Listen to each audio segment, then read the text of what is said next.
Skenario Mario Dandi terbongkar hingga bohongi polisi soal penganiayaan. Bukti riwayat chat dan CCTV tak terbantahkan. Mario Dandi ini buat kita kan unik nih. Sudah dia tanda petik melakukan berbagai macam kekerasan dan semua orang sudah tahu, dan kemudian dia masih ketika konferensi pers masih menengadahkan mukanya dan menatap ke depan, dan banyak dari kita menganggap bahwa itu adalah sebuah bentuk tidak adanya penyesalan.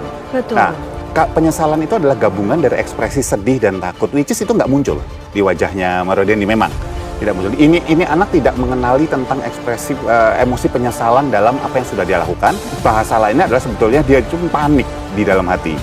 Ini bukan kali pertama sebetulnya Mario Dandi pernah melakukan sesuatu yang tanda petik sebetulnya berhadapan dengan hukum. Cuman selama ini sebelum-sebelumnya dia selamat. Ada jarak antara pelaksanaan dengan rencana mereka, ada pembicaraan. Maka mereka pakai perencanaan penganiayaan dengan rencana. 355 yang ancaman pidananya itu kalau direncanakan terlebih dahulu itu penganiayaan itu dia ada 12 tahun. Ini kan satu peristiwa terlibat lebih dari satu orang. Jadi kalau suatu penyertaan ini adalah terhadap satu tindak pidana dilakukan rame-rame. Lebih dari satu orang, ada penyertaan. Kalau ada kesepakatan bersama, sama-sama melaksanakan kesepakatan itu. Yang penting udah ada keinginan mereka, niat mereka. Orang sering mengatakan mensrea kalau saya lebih sana mengenai masalah sengaja. Karena kita sistem hukum kita adalah Eropa kontinental, ini berkaitan dengan kesengajaan. Kalau terhadap yang sudah dewasa, itu yang ada di situ penjara.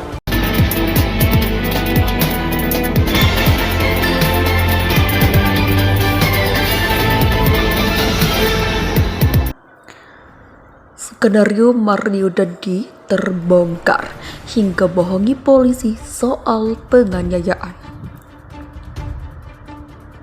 Polisi mengungkap kebohongan Mario Dandi di BAP awal penyelidikan dalam kasus penganiayaan David.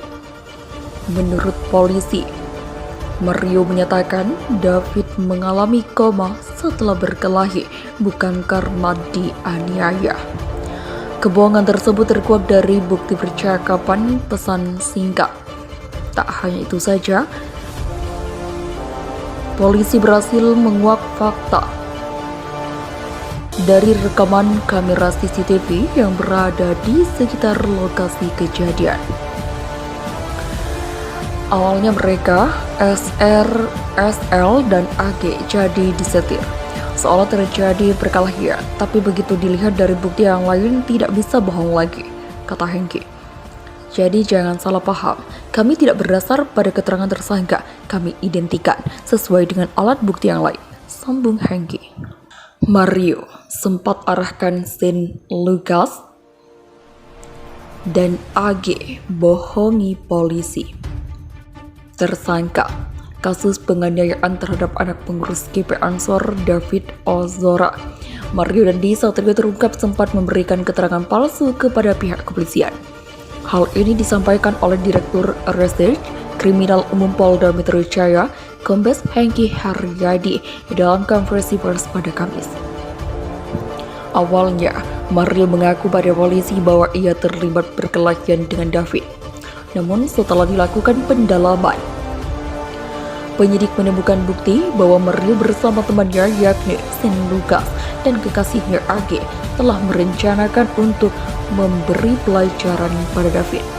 Bahkan, Mario juga mengerahkan Saint dan AG agar mengaku bahwa peristiwa ini merupakan perkelahian. Terbongkarnya skenario kebohongan Mario pada polisi, bukti riwayat chat dan CCTV tak terbantahkan. Kebohongan tersangka Mario Dandi Satrio yang berusia 20 tahun kepada kepolisian terbongkar. Kepada polisi, Mario mengaku berkelahi dengan D yang berusia 17 tahun hingga korban terkapar lemas. Pengakuan bohong itu disampaikan Mario, Saint Lucas Rotua yang berusia 19 tahun dan AG yang berusia 15 tahun saat menjalani pemeriksaan awal terkait penganiayaan terhadap D yang berusia 17 tahun di Penggerahan, Jakarta Selatan, yaitu di Pesanggerahan, Jakarta Selatan. Kebohongan itu terkuak dari bukti percakapan pesan singkat dan rekaman kamera CCTV yang berada di sekitar lokasi kejadian. Bahkan, Direktur Reserse Kriminal Umum Polda Metro Jaya, Kombes Hengki Hargai berujar, penganiayaan berat itu sudah direncanakan. Kami melihat di sini bahwa dari bukti digital bahwa ini ada perencanaan sejak awal, ujar Hengki. Hengki menyebut, Mario bersama temannya Sen Lucas yang berusia 19 tahun dan pacarnya AG yang berusia 15 tahun. Memang sudah merencanakan untuk memberi pelajaran kepada D. Bahkan Mario juga sudah mengarahkan Sen Lucas dan AG agar menyebut peristiwa ini sebagai perkelahian.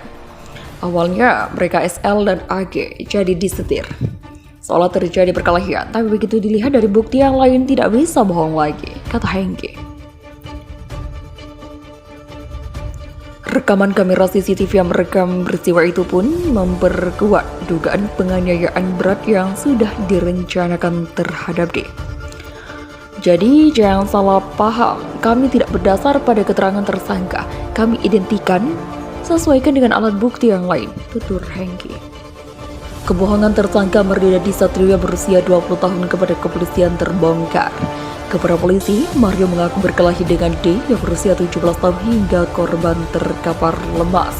Pengakuan bohong itu disampaikan Mario, Sen Lucas Rotua yang berusia 19 tahun dan AG yang berusia 15 tahun saat menjalani pemeriksaan awal terkait penganiayaan terhadap D yang berusia 17 tahun di Penggerahan, Jakarta Selatan,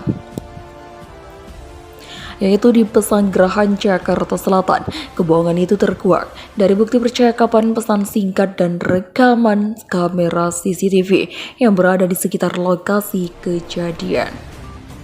Bahkan, Direktur Reserse Kriminal Umum Polda Metro Jaya, Kombes Hengki Hargai berujar, penganiayaan berat itu sudah direncanakan.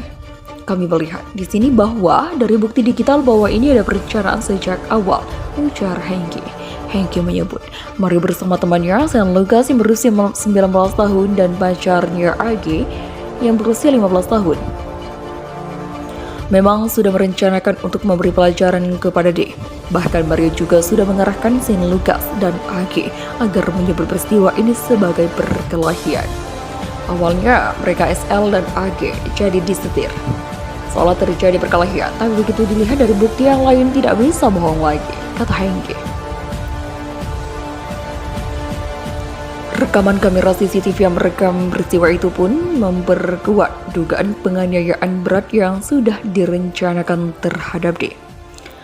Jadi jangan salah paham, kami tidak berdasar pada keterangan tersangka, kami identikan sesuaikan dengan alat bukti yang lain, tutur Hengki.